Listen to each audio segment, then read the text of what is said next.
ৰাহু হ'ল জ্ঞানৰ কাৰক, ৰাহু হ'ল ধনৰ কাৰক, ৰাহু হ'ল নেম ফেম ছাকচেছৰ কাৰক।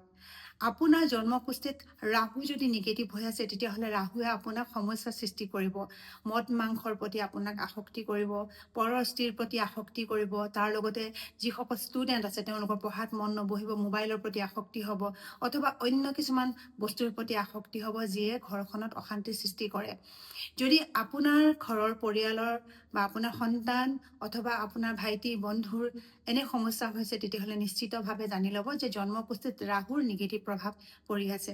যদি জন্মকুষ্ঠিত ৰাহুৰ নিগেটিভ প্ৰভাৱ পৰি আছে তেতিয়াহ'লে বিভিন্ন সমস্যাৰ সৃষ্টি হ'ব ৰাহু ৰিলেটেড।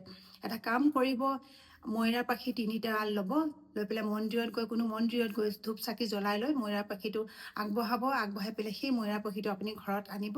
আনি আপোনাৰ ঘৰৰ যি দক্ষিণ কৰ্ণাৰ আছে, দক্ষিণ কৰ্ণাৰত আপুনি স্থাপন কৰিব।